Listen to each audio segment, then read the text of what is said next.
Hi, welcome back to ICAN. Today we are interviewing Michele Altman, who is the founder and director of Cornerstone of Grace in Watertown, Wisconsin.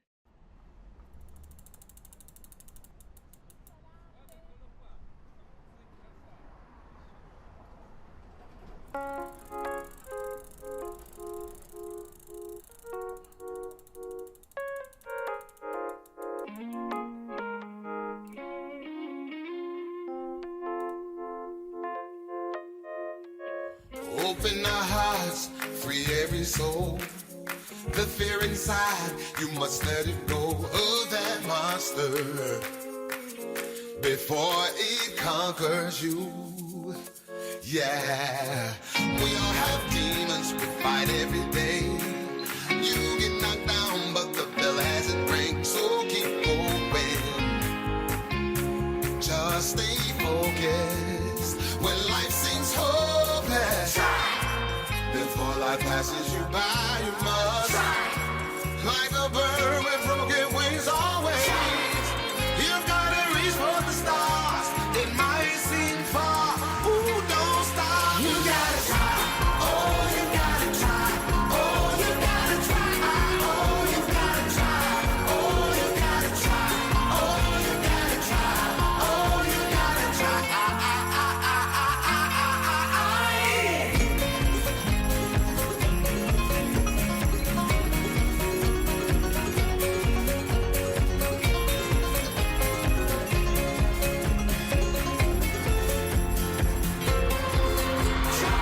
Never stop dreaming, even away. Nothing can stop you from winning this race, so keep going. Just stay focused. Yeah, I am the tiger, I am the pride. Every storm is with the rainbow in the sky. You are golden. If no one else notices, don't stop, keep going. Before life passes you by, you must like a bird with broken wings always. You gotta reach for the stars. It might seem far. Ooh, don't stop. You gotta try. Oh, you gotta try. Oh, you gotta try. Oh, you gotta try. Oh, you gotta try. Oh, you gotta try. Keep on trying every day.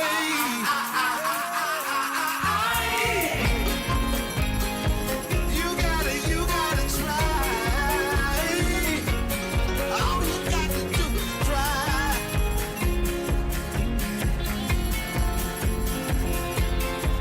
You gotta try. Oh, you gotta try. Oh, you gotta try. Oh, you gotta try. Oh, you gotta try. Oh, you gotta try. Oh, you gotta try.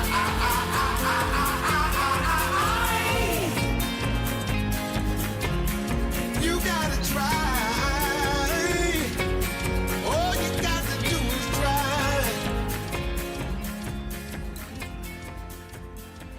You gotta try.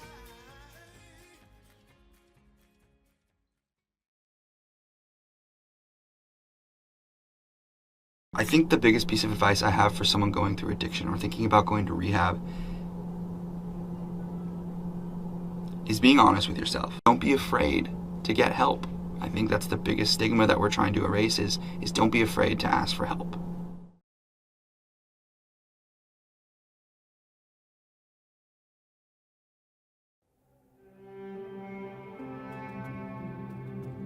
My name's Tracy Zettel. I actually learned about Cornerstone when I was in recovery at Bethany in Oconomowoc. So I've been at Cornerstone for almost a year now, and it has dramatically changed my life, not just spiritually and emotionally and mentally, but financially. I've learned how to manage the money that I've been making, and I am currently cleaning houses for Swept Away Cleaning, and I'm also starting my own cleaning business. So I've done and exceeded my goals and dreams just being here.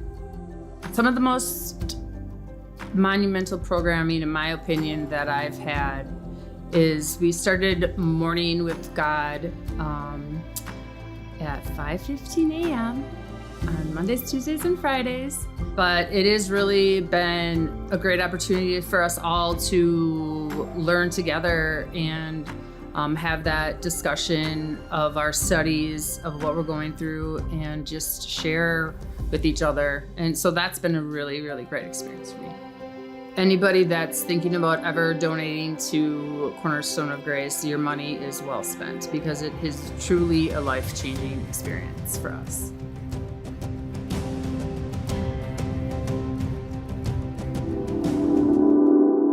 I'm Bracken Allen, and I came to the program, I think it was in 2021.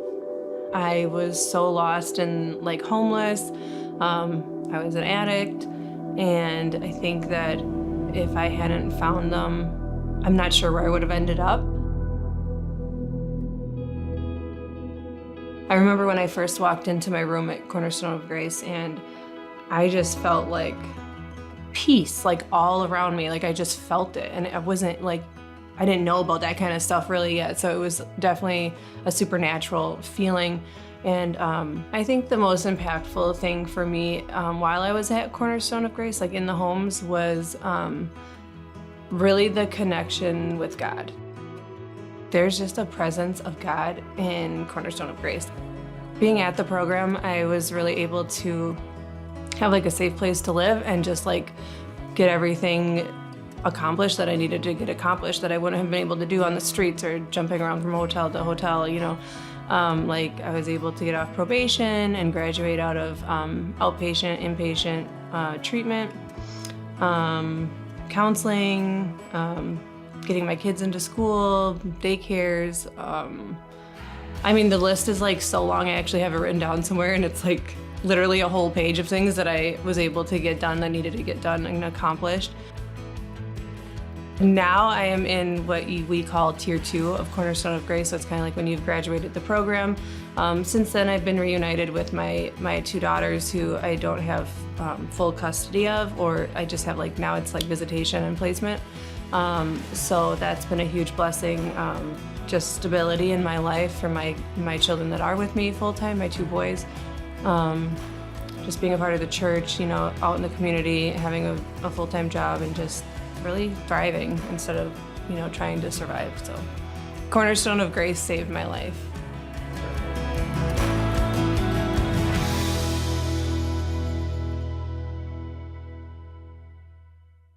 Please welcome Michele. Michele, welcome. Thank you for having me here. Can you tell us a little bit about you, how you got here, and why? Absolutely. So I'm originally from Chicago, born and raised, and I, unfortunately, at the age of 9, my mom died. But prior to her dying, she instilled in me the importance of keeping God in everything that I did. Okay. I didn't know how important those words would be. Mm-hmm. And so after she died the day after having my youngest brother. Oh, wow. And so I was told that I had to lay down being a little girl and pick up all the responsibilities of the house and learning how to care for this baby. Mm-hmm. And so needless to say, I was overwhelmed. Well, I bet. Yeah. One day I took a walk, and in taking a walk, I crossed a set of railroad tracks where there was a homeless lady. Mm-hmm. And I felt led to ask her what she needed. And she said, baby, I'm hungry. And so I ran home as fast as I could, and I made, you know, all these sandwiches and packed this bag full of things that I thought she would like. And I gave it to her, sat and ate a sandwich with her. But I asked her again. I said, ma'am, what do you need? And honestly, I remember her chuckling. She said, you know, like, how old are you? What can you really do for me? But she said, I'm homeless. I don't have a place to lay my head. And I ran home again, and I grabbed the telephone book and found a place that if she went to, that she could get some help. And so I called the non-emergency number and explained the situation. I said, this woman did nothing wrong. She just needs someone to love on her, and she needs some support. And so I ran back and told her, you know, I found a place for her to go. When the police got there, I asked them, could I go with them? And they told me no. Where she needed to get transported to was like a 20-minute bus ride. And so I ran home again, got some money, hopped on the bus. When I got to where she was needed to be transported to, that's when the police got my information. And to fast forward 3 months later, I received a phone call that said that the lady was in the program. She was working the program. And as long as she did what they required her to do, she would never be homeless again. And so I say that my mom instilled in me at an early age to love God, and God instilled in me at an early age to love his people. Now, at this time, how old were you? 9. 9? 9. You did this at 9 years old. I did this at 9 years old. Was there other family members that were living with you? Were you doing this all by yourself? My dad had us, Okay. but he worked. Okay. My aunt came and helped with the baby, of course, but I would have him on the weekends, and learned how to cook and clean and iron and just all of the things. Wow, became a mama, basically a mama at 9. Yeah, That's absolutely. amazing. Yeah. So after this happened to you when you were 9, Mm-hmm. what happened going forward? So because I had to grow up a lot faster than I wanted to, I began to make choices that weren't good for me. Oh, And, those choices led to drugs, prostitution, stealing, you name it, I did it to support my habit. okay. And, it got me to a place of what I call madness. Mm-hmm. And in that place, I just spiraled out of control. However, I just remember I can recall 7 near-death experiences. Mm-hmm. But after one of those near-death experiences, I just, I felt like I heard my mom's voice to keep God in everything. And Okay. that's when I welcomed God in and just began to start to speak life to myself. I would speak in the mirror that I was going to be healed and delivered and everything. And that's. So how did you change besides that, what did you do on yourself to work to get to where you wanted to be? So faithfully every day, just standing in the mirror, saying those affirmations that I could do it, that I am strong enough, I'm capable, just, talking, and also just praying and asking God to deliver me, because I tried to do that myself. I tried to stop for myself. I tried to stop for my father. I tried to stop for my children, to no avail. And so welcoming God into it is what made the difference. And I can just say, fast forwarding to February 22nd, 2010, I was delivered that day. I just remember that I had got up and went to the same place that I had went to for multiple years and sat down at a table. And, I was like, I'm done today. Mm-hmm. And the people that I was with was like, just admit that this is your reality. I said, no, this isn't my reality. God has something more for me. And I just remember when I got home that I got down on my knees and I surrendered the drugs, the shame, the guilt, the prostitution, all of it to God. And I cannot, as many times as I've told this story, I cannot describe the feeling that I felt. There was a cleansing. Mm-hmm. And when I got up off that floor, I was not the same person that knelt down. And I didn't have to go to rehab. I didn't go through withdrawals, and I never had the urges again. Wow, that's awesome. So that little 9-year-old girl, did you ever get back that part of your childhood? No, I'm not gonna say I got that back. What? But I can say that there are things that I do now that kind of remind myself of some things that I missed when I was a child. Okay. Yeah. How did Cornerstone begin and why? So Cornerstone began because of what I walked through. Right. So when I was in my madness, one of the things that I did was that I began to journal. Okay. And so in journaling, I made an entry in 2007, and this is an entry that I showed my board, that it said, Lord, when you deliver me, if you will bless me with a home that I can just love on at least 3 women, Mm-hmm. I will serve you, help them, but you must be at the helm of it. And so after my deliverance, that's when I found that journal from 2007. And I called my spiritual mom and I said, I think I'm supposed to start a house for women with and without children. And so that's kind of what happened. I purchased a home here. I've been in Watertown for about 16 years. Okay. And so I purchased a house here in Watertown, and that's where Cornerstone originally started. How did you end up in Watertown? So my youngest daughter, her father moved here, Mhm. and I would let her come visit for the summer. And Okay. so one summer I came to visit her, and I didn't go back. Yeah, it's a lovely town. It's a beautiful place to be. Um, you did all this with just you and God. That's amazing. It really is amazing. Well, you know, it took a team. Mhm. Yeah, I now have a wonderful team of people to support Cornerstone. Yeah. So explain what Cornerstone exactly does. Yes. So Cornerstone of Grace, we equip women with and without children to stand on a solid foundation. We walk alongside of them and provide love, discipleship, and resources to build a solid foundation for growth and stability. And we have 2 houses here in Watertown Okay. where our program consists of that they can come and stay a minimum of 3 months. Mhm. They can stay with us up to a year. While they are with us, they are required to take parenting classes.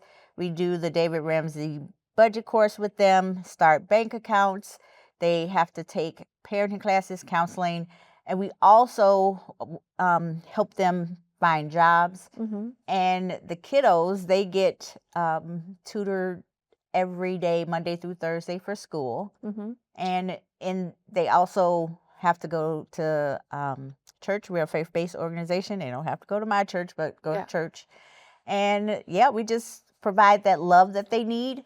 And in that first tier, after they have successfully completed the first tier, we have a tier 2. Okay. And that tier 2 is where we help them find housing. Okay. So I will say that a lot of our women, not all of them, but a lot of them have multiple felonies and multiple evictions. So to the average landlord or employer, No. they are not attractive. Yeah. And so in tier 2, which housing has been one of our pain points, but we find housing for them and then we support them and help to furnish their home. And then they are required to meet with their mentor. Quite often they meet with me quarterly, and they are still required to take counseling, keep their jobs, Yeah. and things of Yeah. that nature. What happens if they do not do? If they do not, Yeah. we're going to have a conversation about about that. But most of the ladies that make it to tier 2 are going to do what's needed in tier 2. Of course, there's always going to be something or someone that, doesn't want to. But we have a conversation, and I just honestly ask them their why. Like, why did you start this journey? And them kind of just having that, speaking about that again and being refreshed with that, it kind of changes some things. That's good. Yeah. We shared 2 stories earlier about 2 women who have been helped by Cornerstone. Tell me how that makes you feel. Yeah, I really don't know if I can find the words to express how it makes me feel, because I don't think good or great is good enough. But I am very, very happy to see these women succeed and their children. For one, it just helps me to know that, first and foremost, that God is good and that the program works. So if they follow the program, their life is going to change. What are your future plans for Cornerstone of Grace? So as I spoke about earlier, Mm-hmm. housing is one of our pain points. Right. And so we are in a phase of a capital campaign Okay. where we are trying to purchase the 2 homes that we currently rent. And we are also trying to purchase duplexes for our tier 2. And so we are hoping to expand our tier 2 so we can have housing that we don't have to worry about people saying no, Mhm. that we can just house our women. Okay, and when you house these women, how long do they stay there forever, or do they go on from there? It depends. We have a couple of partnerships where they can stay a little bit of time, like an additional year, Mhm. and then move into their permanent home. And sometimes it's them moving into their permanent Mhm. residence. It just depends on the situation. Okay. Backtracking a little, sorry, but Yeah, no when worries. you bought the first Cornerstone, how did you do that? How were you able to get the funding for that Cornerstone? So I will say, everything that I'm going to say is definitely going to have God in it, because it's Him who all good things come through. And so I didn't have any money. This realtor, she walked alongside of me, and I just prayed. Everything that was needed, I just gave it to God. When it came for the earnest money, I just remember I had to take my daughter to school. She was in college, and it was $1,000 that I needed. And I said, God, if you have this ministry for me to steward, you have to take care of it. And 2 days before that money was due, my aunt called me from New York and was like, "Baby, do you need $1,000?" And I was like, "Yep." and that's how it just continued to happen. Okay. Yeah, the Lord provided through people. Um, Tell me a little bit more about you, how you feel inside, and how you have come from that 9-year-old many years ago to who you are now. I think one of the things is I've been asked that if I had it to do all over again, would I do it again? And my answer is absolutely yes.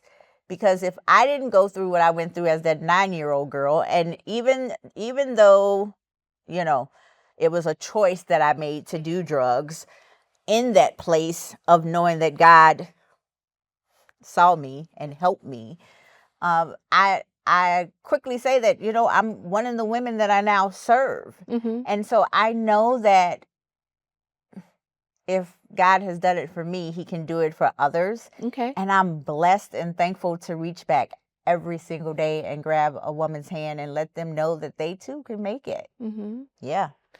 Now, I see you wrote a book. Can you Good. tell me a little bit about it and why you wrote it? The name of the book is called Roots of My Identity. Okay. I am who you say I am. The reason for writing the book, it's about my life story. And the reason that I wrote it is because I wanted to inspire people. I wanted to let people know that even though through struggle, there can be peace. Even through madness, there can become a masterpiece. And to know that, God loves us all. And to, in the book, I have some affirmations, some of the things that I said to when I was in my madness, and I hope that it helps someone. But, like I said, just to encourage. And, there is freedom Mm-hmm. in sharing one story. Mm-hmm. I've never been one to, I've always kind of been an open book, but no one can hold it over my head. I'm going to tell my own story. Mm-hmm. And so was your journaling all through the years part of that book also? absolutely. Yeah. And the book, did that help you heal also? Writing the book did help me heal. I cried a lot I bet. in writing the book, but yes, it absolutely helped me heal. Thank you for that question. No, that's Yeah. okay. Is there anything else you would like to tell us about Cornerstone, about your dreams, about you? Yeah, I would.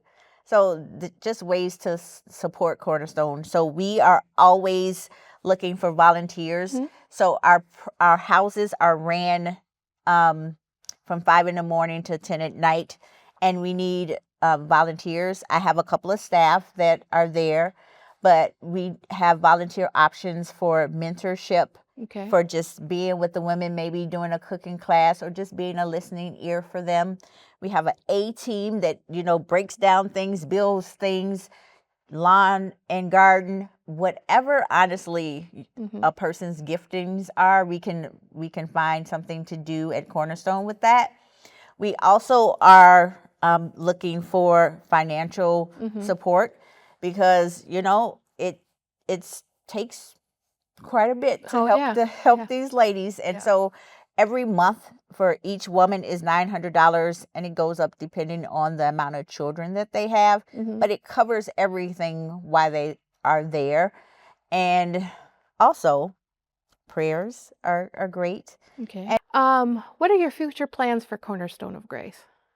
We are in the process of a capital campaign, Mm-hmm. and that capital campaign consists of us having excellent programming to continue to support our families over the next 3 years. Okay. And we are also wanting to purchase the 2 homes that we currently rent, and also purchase homes for our tier 2. Okay. And so we are in a quiet phase of a $1.9 million capital campaign to Okay. raise those funds. And how are you going to go about that? So, we have some wonderful, wonderful donors. And so just kind of going around, just talking to them a bit more and just seeing if they are willing to up their giving, and just I've been, hitting Watertown Main Street businesses and some of the chamber members, and, a lot of prayer, but, things are going well. Okay. What else would you like to tell us about Cornerstone of Grace? I just want to say that Cornerstone of Grace, it's a program where if you just come and you show up, that it's gonna work. Okay. And I would like for people to just share that we're here, and the opportunity, if they know someone that is in need of some support, to reach out to Cornerstone of Grace through our Facebook page or our email, and just let us know. And also, I just want to see, sorry guys. Whew. Okay. How you can support Cornerstone is through prayer, through just donations. It is $900 a month per lady, depending on how many children they have. And also we need volunteers. We are more volunteer based, and so we need help with just coming and spending time with our families, tutoring our kiddos, cooking a meal with the moms, or being a listening ear. We also have an A team that helps with the fixing and building of things, and pretty much whatever your giftings are, we can utilize that at Cornerstone of Grace. And so, those are ways that you can support us. Now, when these women go get their jobs and, get their place to live, do any of them come back and volunteer their time? I will say yes. So actually, January, we started a tier 3. Okay. And in that tier 3, women that have successfully been in the program 2.5 years or more, we welcome them back to take some mentorship, leadership training, Okay. and then a very inductive Bible study. And then we ask them to go back in tier 1 and grab a woman's hand. And so, yes, we have quite a few that have come back. And I'm thankful to also be able to say that we now have one of our alumni. She's been out of the program for about 3.5 years. She is now on our board. Oh, nice. And we have another one that is now hired as a Cornerstone of Grace staff. That's awesome. Yes. Now, I see you wrote a book. Can you tell us a little bit about that book? Yes. So the book is called Roots of My Identity. Okay. I Am Who You Say I Am. And the book is about my life and what I went through as that 9-year-old kid, and the madness of drugs. And it also just shares how God helped me.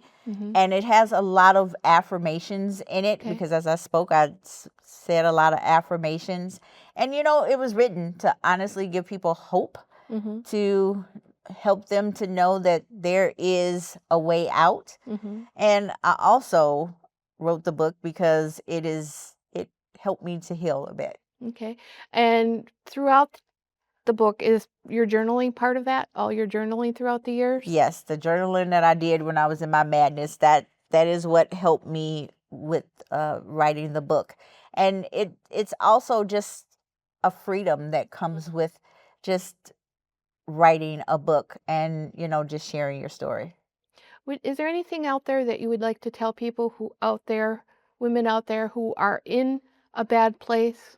Is there anything you can tell them to get them to come to you for help? Mm. One of the things that I will say is that just never give up. Never give up hope. That there are so many places, not including Cornerstone, but that will help you.